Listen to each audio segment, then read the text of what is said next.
The automated checkout terminal glowed with a cold, lifeless hue beneath the sterile lights of Nexus Prime's central supply hub. Its holographic display flickered with a number that felt less like a price and more like a death sentence. Thomas Reed stood before it, his infant daughter sleeping against his chest.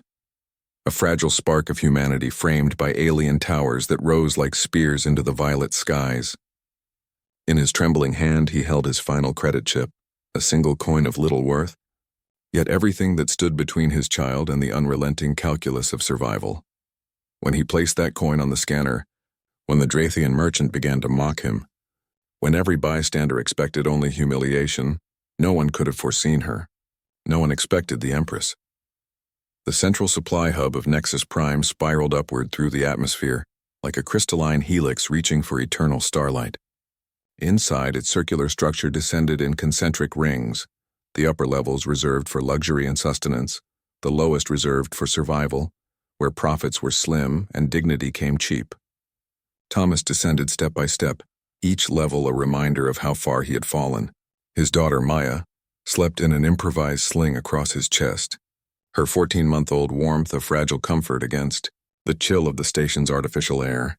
He had come to Nexus Prime under a colonial labor contract, a promise that dissolved when corporations found cheaper labor elsewhere. His job had vanished 3 months ago. His wife, Sarah, 4 months before that, claimed by an illness that could have been treated if they'd had the credits. Now only one credit chip remained. The ration package he needed cost 17. He had exactly 10. From an elevated platform above, a cluster of Drathian traders watched. Their bodies gleamed with gold and emerald biomods, a display of wealth and cruelty. One, a massive being with eyes like polished obsidian, pointed toward Thomas. "Look," the Drathian sneered, voice dripping with amusement. The human still hasn't learned how commerce works. Sentiment doesn't bargain with algorithms. Laughter rippled among them. A few raised recording devices, eager to capture the humiliation. Thomas felt their eyes but focused on the dispenser, on the impossible equation before him. 17 required. 10 available, Maya stirred. Her blue eyes blinked open, but she didn't cry. She'd already learned that crying didn't change the world. She simply looked up at her father, and that look broke him more than the hunger ever could. "It's okay, sweetheart," he whispered. "We'll figure something out." The words felt hollow even as he said them. As the laughter echoed, Thomas steadied his trembling hand, not out of fear or shame, but from the impossible weight of a father's choice between pride and survival. He placed the final chip on the scanner. Before it could register, the large Drathian descended from the platform with exaggerated grace, positioning himself beside Thomas. "Wait," the creature boomed, his voice carrying across the ring. "You do realize that chip is insufficient, correct? Or does your species lack basic mathematics?" Maya whimpered. Thomas adjusted her sling gently, his movements calm despite the heat building in his chest. "I'm just trying to buy what I can afford," he said quietly. "If you'll excuse me," the Drathian's grin widened.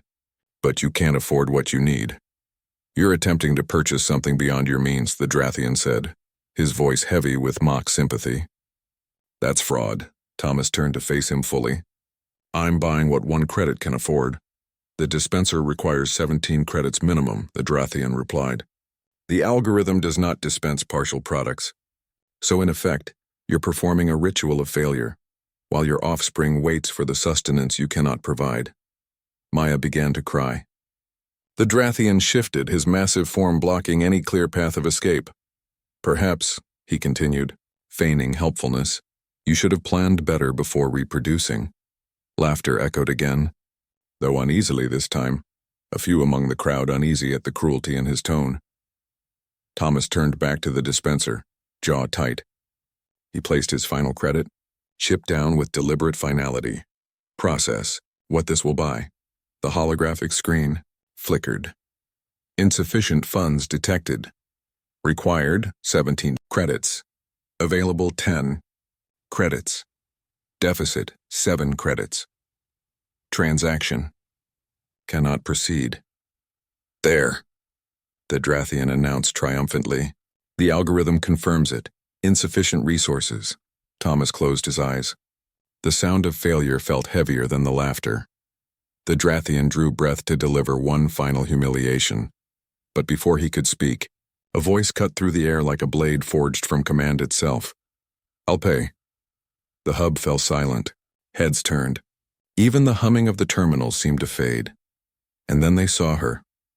Empress Lixara of the Andromedan sovereignty stood at the periphery, her presence so absolute that introductions were unnecessary. Ruler of 17 star systems, her bioluminescent robes shimmered through a shifting spectrum of colors, casting reflections like starlight on water. A crystalline circlet crowned her violet skin, marking her unmistakable authority. As she stepped forward, the crowd parted instinctively, silence rippling outward like gravity obeying her will. She approached Thomas and Maya, tall and poised, her forearms folded in the traditional diplomatic configuration. Her three eyes regarded them with calm precision. She extended one hand toward the scanner. "Empress Lixara," the Drathian stammered, his voice suddenly uncertain. The human was attempting a fraudulent transaction. "You," Lixara interrupted, her tone cutting cleanly through the air, "were bullying someone who lacked the means to defend himself."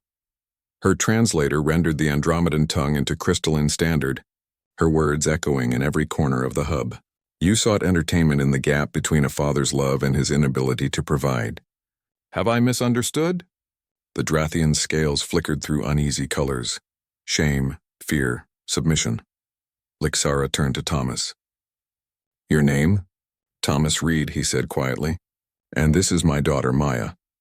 You attempted to purchase infant supplies with insufficient funds." "Yes." "Your Majesty, tell me." "Thomas Reed, are your circumstances the result of poor planning, as our friend here suggests, or are they symptoms of a system that failed you?" He hesitated, then answered honestly, "I had a contract.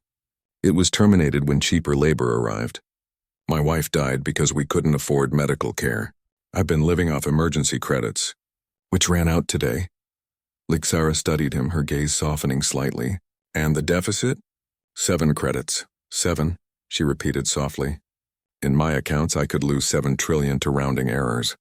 Yet for you, 7 credits mark the line between providing for your child and failing her."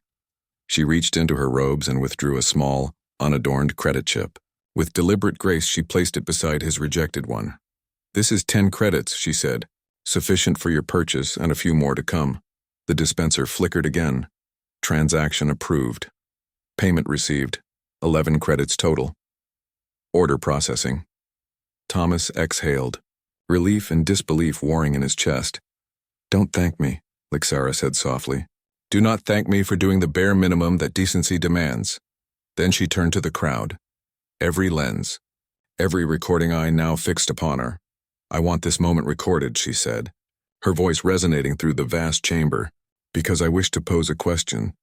If an empress can ensure that a father may care for his child," she paused, letting the silence build, the weight of the galaxy hanging on her next words, "then what excuse does anyone else have?"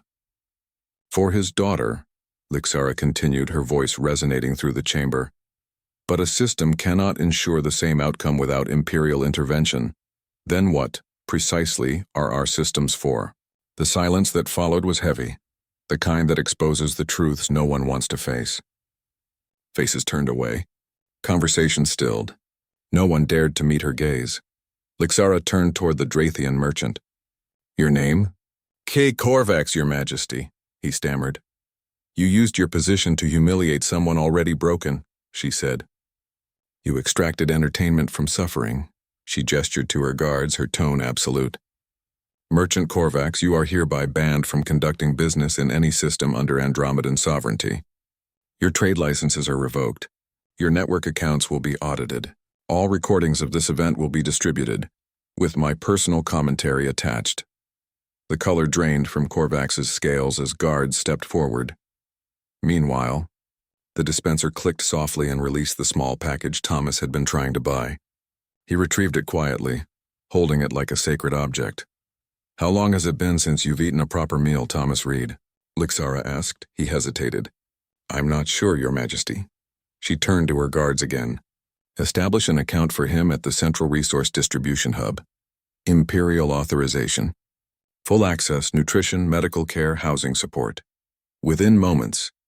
Thomas's wrist terminal chimed, one notification, then several more, cascading like rain. "I don't understand," he said softly. "Why are you doing this?" And just when the crowd expected another declaration of charity, Lixara spoke words that froze the entire ring. "Because I have been exactly where you are," she said, "and someone helped me when I had nothing. Now I help others." A ripple passed through the onlookers, confusion, disbelief, curiosity. Few could imagine the Empress of 17 systems speaking those words. Then, her bioluminescent patterns began to shift, slow. Deliberate sequences recognized across Andromedan culture as signals of deep memory and emotional resonance. The crowd fell silent once more. 53 years ago," she said, "I was a refugee. My home system had been rendered uninhabitable by corporate mineral extraction. The revelation struck like a pulse through the air.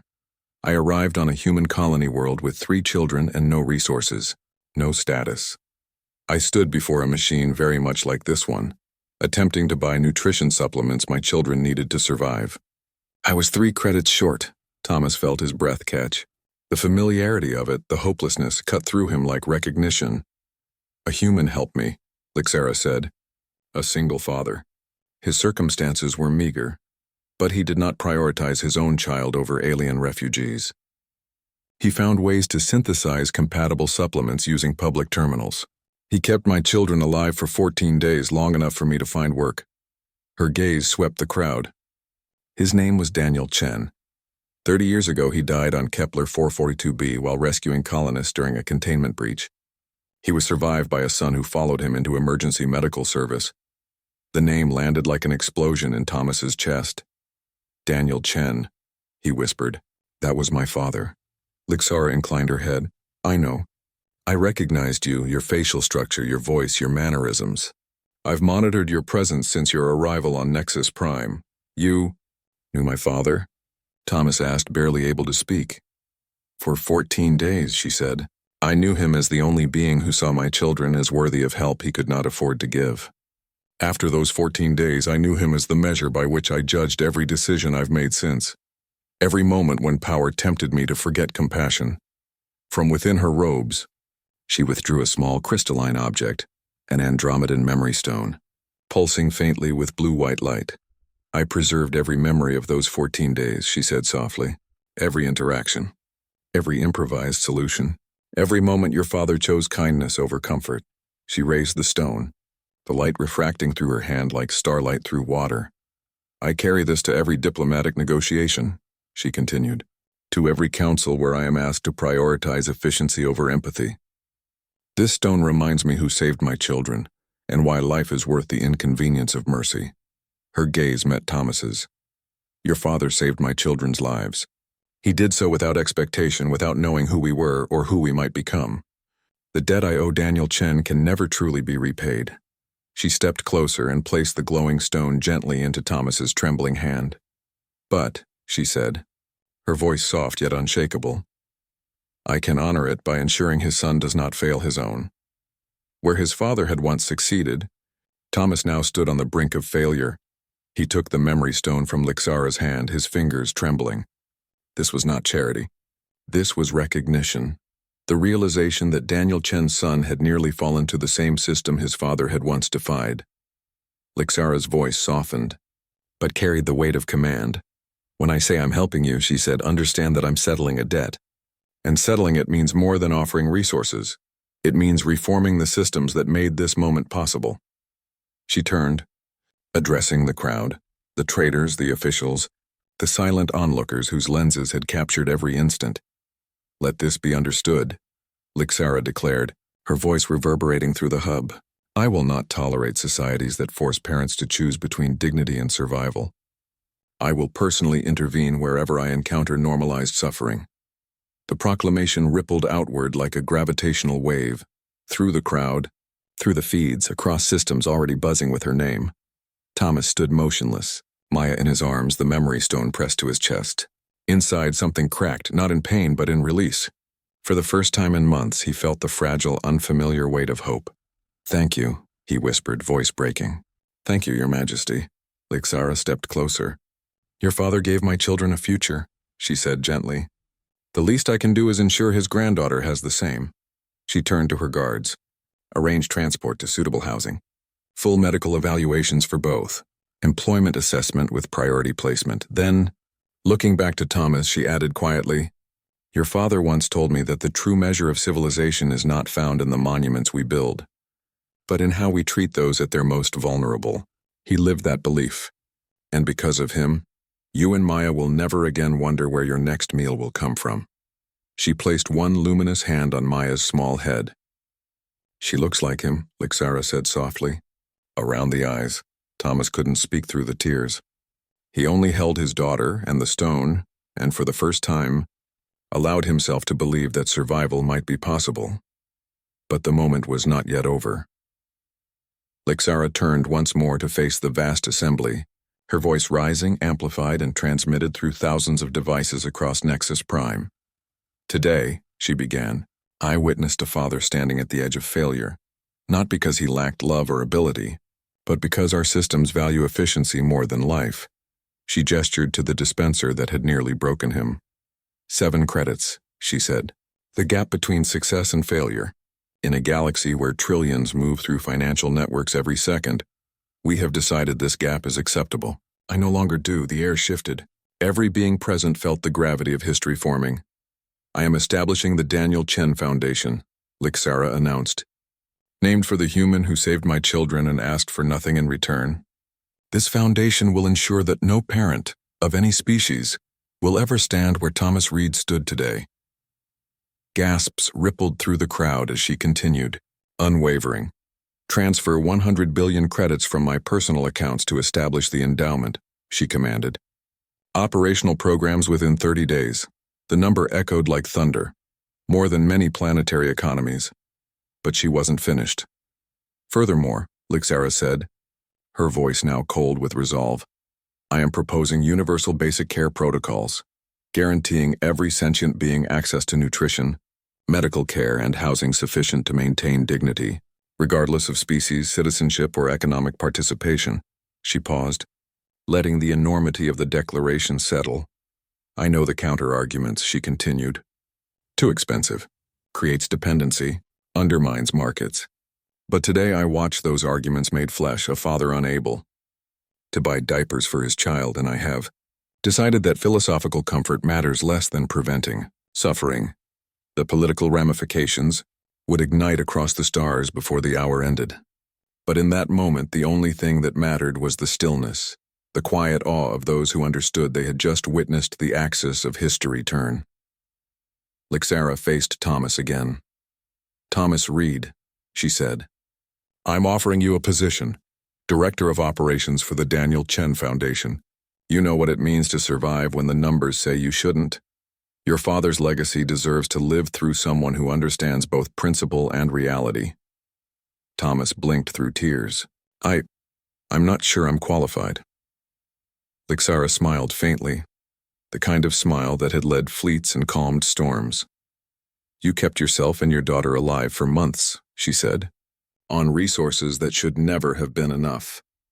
I can think of no one more qualified to build a world where that kind of strength is never again required." Lixara cut him off gently. "You prioritized her needs above your own," she said. "You preserved your dignity while systems tried to take it from you. Those are the qualifications required for what comes next." She extended one hand, the formal gesture of acknowledgement between sovereign and equal. "Your father changed my life with nothing but compassion and ingenuity," she said. "Now I'm offering you the means to change the trajectory of millions. Will you accept?" Thomas looked down at Maya. She gazed at the Empress with wide, curious eyes, unafraid, unblinking, filled with the kind of wonder only a child could hold. He thought of his father, of bedtime stories that had once sounded like small acts of kindness, one man helping strangers in the dark. He thought of Sarah, of the treatments they couldn't afford, of the slow cruelty of systems that measured worth in credits. He thought of standing here just an hour ago, holding his last coin and wondering if he had already failed as a father. He met the Empress's gaze. "Yes," Thomas said, his voice steady despite the tears. "Yes, Your Majesty." "I accept." The crowd erupted, not with mockery this time, but with something new, something rare. It sounded like hope, translated and echoed through 100 species, 1,000 dialects. Lixara turned to address them all. "This is not charity," she said. "This is repayment, a debt honored on a scale worthy of those who chose compassion when they had every reason not to." Her gaze swept the chamber. "And it is a challenge to every system, every species, every being. If we can afford monuments that pierce the sky, we can afford to make sure no parent must beg to feed a child." She placed a hand on Thomas's shoulder, a gesture that every recording device captured, transmitted, and immortalized. "The universe is not built by algorithms or hierarchies," she said softly. "It is built by beings who see suffering and choose to answer it. Daniel Chen taught me that. Today his son will help me teach the galaxy." And in that moment, with Thomas holding Maya in one arm and the memory stone in the other, surrounded by hundreds of witnesses, the mathematics of survival shifted. Not everywhere, not all at once, but enough. Enough for hope to find a foothold in the cold machinery of systems. Lixara paused beside him one final time. "The memory stone," she said, "contains more than recordings. It holds your father's notes, his methods for cross-species emergency care, his observations on empathy, his philosophy of intervention. Every fragment of the man he was." She withdrew a small crystalline data chip. "And this," she continued, "contains everything I've learned in 53 years of transforming personal compassion into systemic change, political strategies, failures, successes. Consider it your onboarding documentation." Thomas accepted the chip, overwhelmed, words failing him. "Start by feeding yourself and your daughter," Lixara said gently. "Then rest. Tomorrow representatives will contact you about housing and medical arrangements. Next week we'll begin discussing operational structures. But for today you've done enough." She looked down at Maya once more. "She's beautiful," Lixara said softly. "Daniel would have been proud," Thomas swallowed. "He would have been proud of you too, for what you've built, for remembering him." Lixara smiled faintly, not the smile of an empress, but of someone who had carried memory for half a century. "I spent 53 years building power," she said, "so that when I met someone standing where I once stood, I'd have the means to do more than offer a single credit chip. Your father saved my children with improvisation and compassion. I'm saving his son with infrastructure and authority." She stepped back. Her guards formed a protective circle as she began the ascent toward the upper rings. But before leaving, she turned once more, her voice carrying through the entire structure, through every open channel. "Every being present today has witnessed something that should never have been necessary," she declared. "A father should not need imperial intervention to care for his child. But until we build systems that make such interventions obsolete, I will continue intervening." Her eyes swept the silent crowd. "And I will remember every being who laughed, and every being who recorded suffering for entertainment, and every being who chose to look away."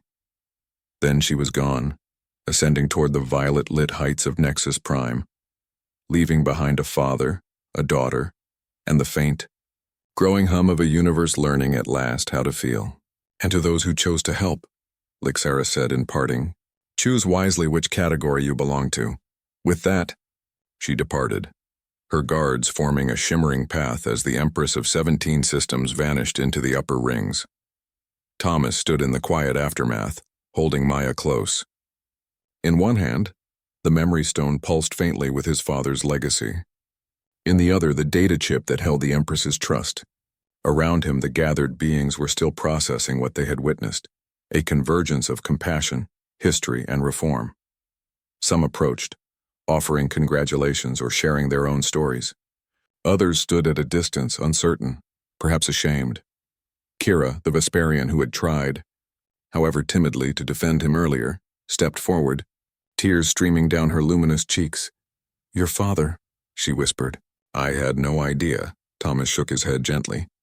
"You tried to help," he said. "When others laughed or just watched, you tried.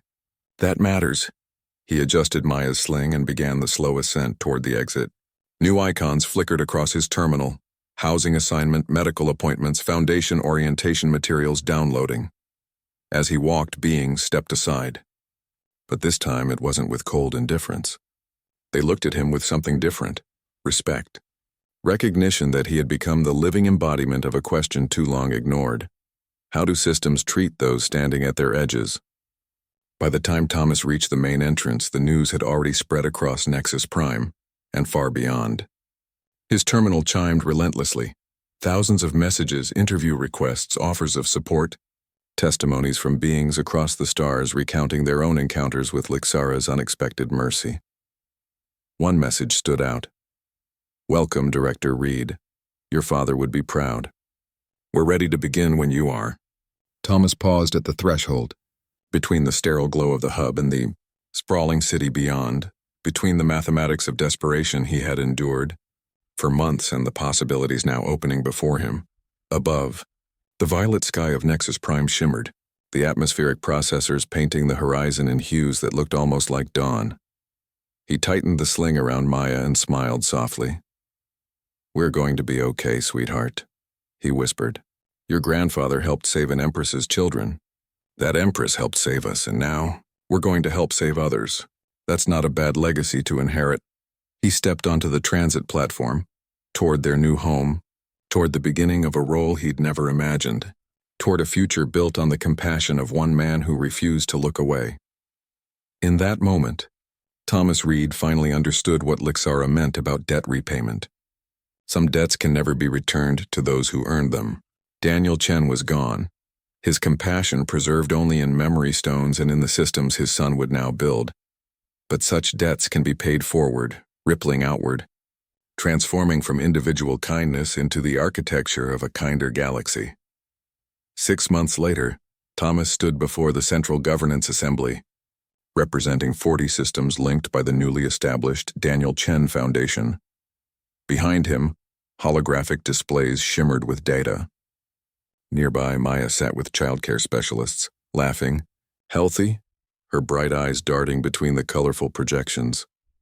"The Daniel Chen Foundation," Thomas began, voice calm and confident, "has processed 847,000 intervention cases in our first quarter." He gestured to the holograms. "We have prevented 94,000 family separations due to economic hardship, distributed over 2.3 million nutrition supplements, and identified 1,200 systemic failures requiring immediate policy reform." He paused, letting the numbers settle. "But the statistic that matters most," he said quietly, "is 0. A murmur rippled through the assembly.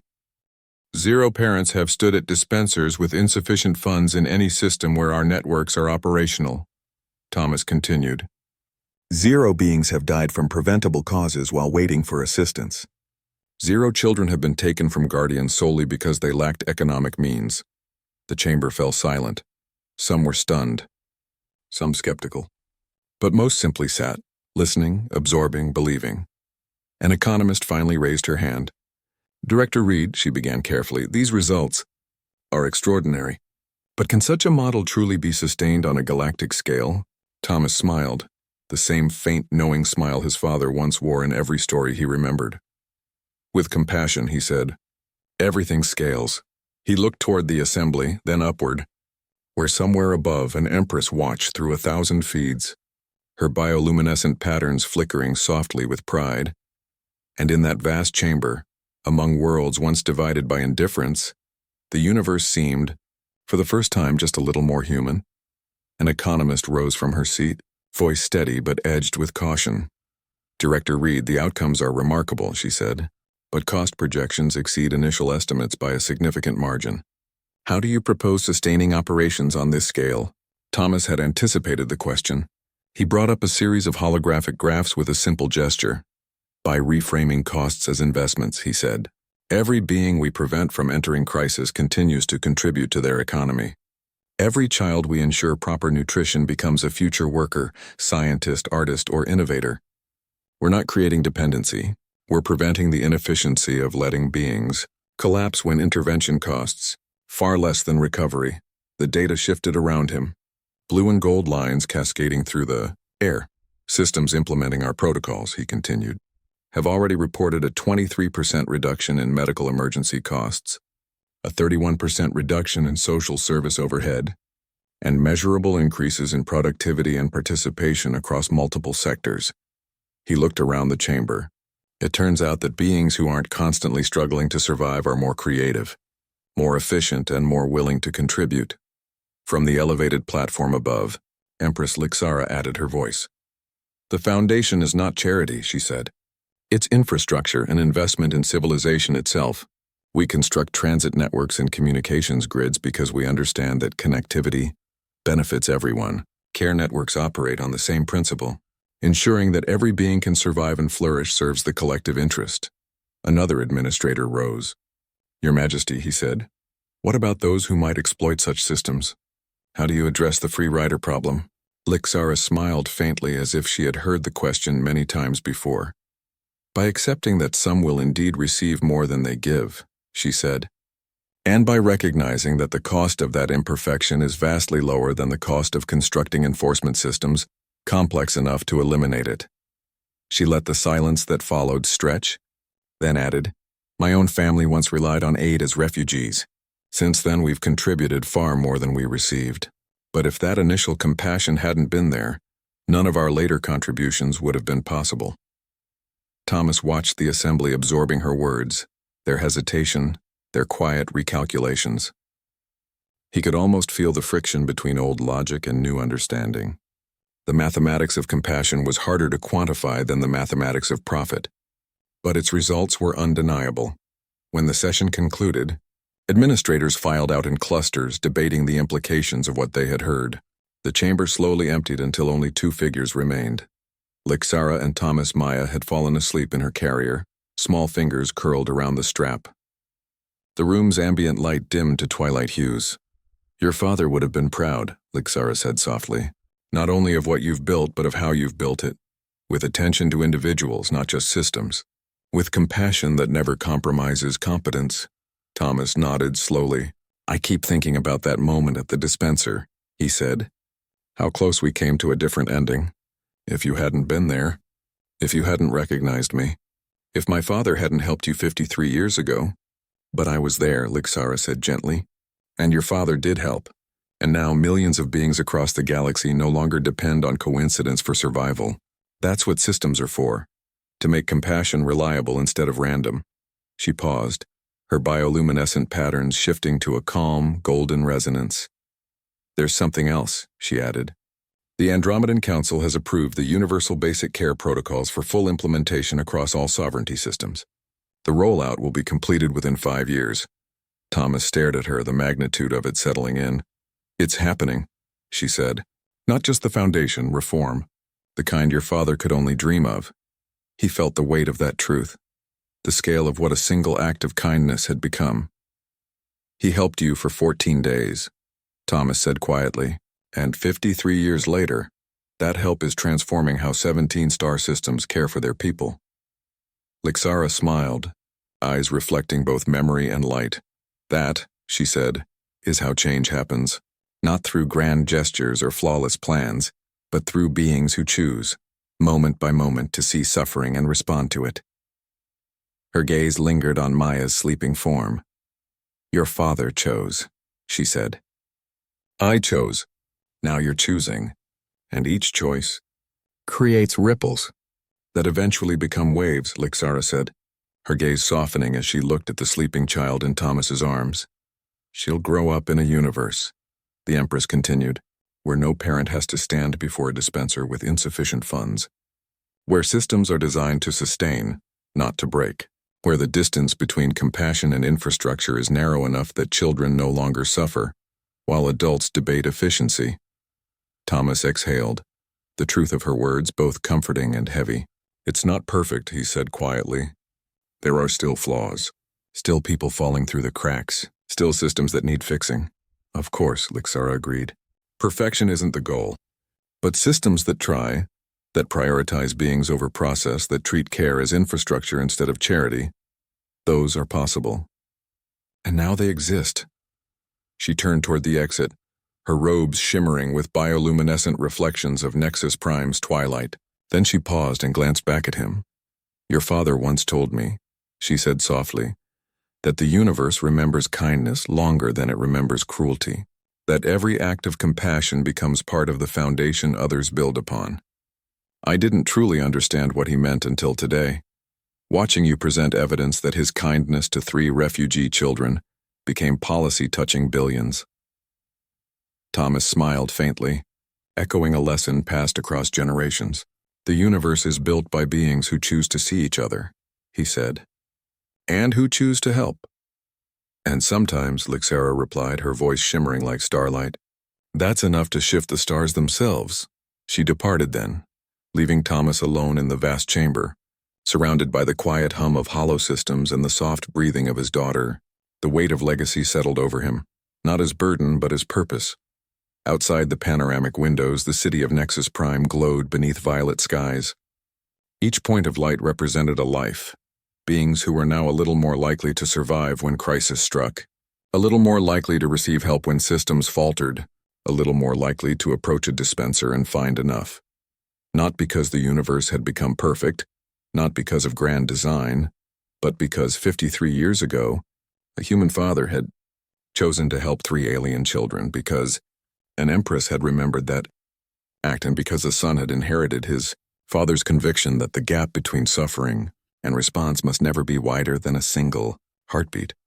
Thomas gathered Maya and the data displays, preparing to leave the chamber, to return not to celebration but to work, to continue turning compassion into infrastructure, memory into system, love into law.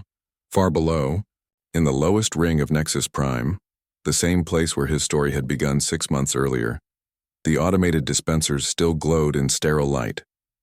But now each one was linked to the Foundation's networks. Every insufficient funds alert triggered immediate review and assistance. Every parent who approached did so knowing that the gap between what they had and what their child needed would never again be 0.7 credits of impossible distance. The mathematics had changed, the systems had changed, and somewhere within the crystalline lattice of a preserved memory stone, Daniel Chen's compassion continued to resonate, expanding outward through time and space. One father's simple act of kindness had become a galaxy's shared commitment, that no child would go without because a parent stood a fraction of a credit short of survival. In a universe once ruled by commerce and efficiency, beings had learned to value what could never be measured in credits. They had chosen to see each other, they had chosen to help, and in doing so, they had shifted the stars.